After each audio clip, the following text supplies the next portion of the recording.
విదేశాల్లో చదవాలనుకుంటున్నారా? అయితే విదేశ్ కన్సల్టెంట్స్ ని సంప్రదించండి.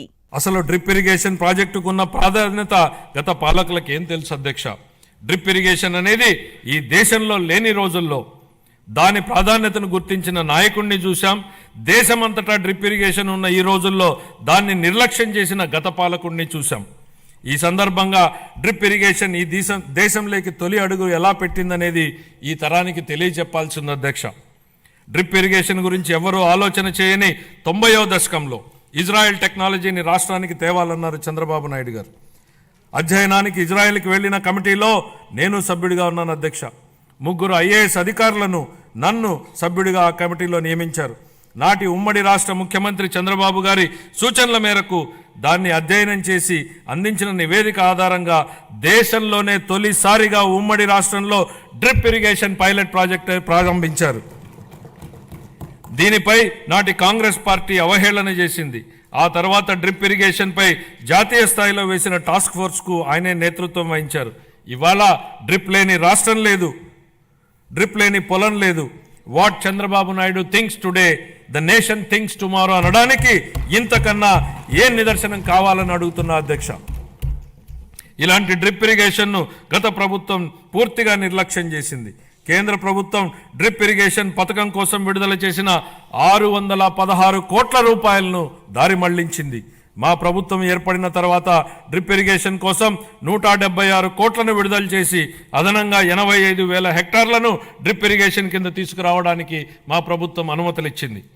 జీవితంలో ఒక్కసారైనా డాక్టర్, లాయర్, పోలీసు మరియు బోధకుడు అవసరమని చెప్తా ఉంటారు. కానీ రైతు ప్రతిరోజు అవసరం, 3 పూటల అవసరం. కాబట్టి అలాంటి అన్నదాతకు ప్రగాఢ కృతజ్ఞత భావంతో మేం మరో సూపర్ 6 హామీని నెరవేర్చడానికి సిద్ధమవుతున్నామని తెలియజేయడానికి ఎంతో సంతోషంగా ఉంది. ఎన్ని ఆర్థిక ఇబ్బందులున్నా అన్నదాత సుఖీభావ పథకం కింద ప్రతి రైతుకు ఏటా 20,000 రూపాయల అందించేలా కేటాయింపులు చెప్పామనడానికి గర్విస్తున్నాం అధ్యక్ష. మా ప్రభుత్వం వ్యవసాయ రంగానికి ఊతమిచ్చేందుకు రాష్ట్ర వ్యాప్తంగా 21.87 లక్షల వ్యవసాయ పంపు సెట్లకు 9 గంటల ఉచిత విద్యుత్తుని సరఫరా చేస్తోంది. చేపల వేట నిషేధ కాలంలో మత్స్యకారులకు అందించే ఆర్థిక సహాయాన్ని 10,000 రూపాయల నుండి 20,000 రూపాయలకు రెట్టింపు చేస్తామనే మేనిఫెస్టోలోని మరొక హామీని నెరవేర్చడానికి తగిన కేటాయింపులు చేశామని సంతోషంగా ప్రకటిస్తున్నాం. 25-26 ఆర్థిక సంవత్సరానికి వ్యవసాయం మరియు అనుబంధ రంగాలకు 13,487 కోట్ల రూపాయల కేటాయింపును ప్రతిపాదిస్తున్నాను. పౌర సరఫరాల శాఖ కాలే కడుపుకు పట్టెడన్నం పెట్టడమే మా సిద్ధాంతం అని చెప్పిన శ్రీ నందమూరి తారక రామారావు గారు దాన్ని నిజం చేసే దిశగా 94లో సంవత్సరంలో 2 రూపాయలకే కిలో బియ్యం పథకం ప్రవేశపెట్టారు. దేశం మొత్తం ఈ నమూనానే అనుకరించింది. మన రాష్ట్రంలో ప్రారంభమైన ఈ పథకం 3 దశాబ్దాల తర్వాత జాతీయ ఆహార భద్రతా చట్టం 2013 రూపకల్పనకు ఆధారమైంది. ప్రజా పంపిణీ వ్యవస్థ ద్వారా పేదలకు నాణ్యమైన బియ్యాన్ని మా ప్రభుత్వం సరఫరా చేస్తోంది. వచ్చే విద్యా సంవత్సరం నుండి మధ్యాహ్న భోజనం కింద ప్రభుత్వ పాఠశాలలకు మరియు సాంఘిక సంక్షేమ వసతి గృహాలకు ప్రత్యేకంగా ప్యాక్ చేయబడిన నాణ్యమైన బియ్యం సరఫరా చేయబడుతుందని గౌరవ సభకు తెలియజేస్తున్నాను. గత ప్రభుత్వం నిర్లక్ష్యం చేసిన ధాన్య సేకరణ ప్రక్రియను మా ప్రభుత్వం మెరుగుపరిచింది. వ్యవసాయ రాబడిలో వరి కొనుగోళ్లకు ఇచ్చే మద్దతు ధర ముఖ్యమైనది అని మనందరికీ తెలుసు.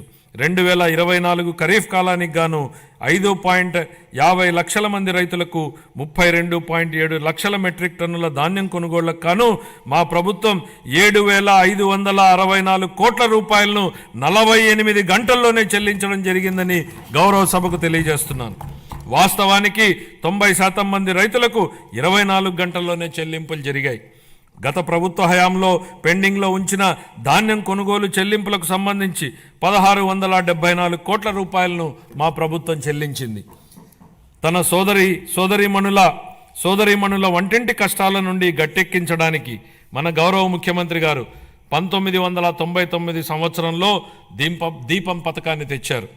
ఆ పథకం సాంప్రదాయ కట్టెల పొయ్యి వాడకం నుండి LPG సిలిండర్ల వాడకం వైపుకు పేద మహిళలు మారడానికి దోహదం చేసింది. మహిళలు మహారాణులు అనే విశ్వాసంతో మా ప్రభుత్వం ఆ వారసత్వాన్ని నేడు కొనసాగిస్తూ దీపం 2.0 పథకాన్ని ప్రారంభించింది.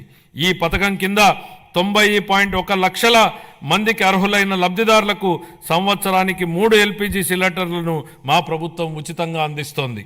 ఈ 25-26 ఆర్థిక సంవత్సరానికి గాను దీపం 2.0 పథకం కోసం 2,601 కోట్ల రూపాయల కేటాయింపును ప్రతిపాదిస్తున్నాను. ఈ ఆర్థిక సంవత్సరానికి గాను పౌర సరఫరాల శాఖకు 3,806 కోట్ల రూపాయల కేటాయింపును ప్రతిపాదిస్తున్నాను. సుమన్ టీవీలో మీ పర్సనల్ అండ్ బిజినెస్ ప్రమోషన్స్ కోసం కింది నెంబర్కి కాంటాక్ట్ చేయండి.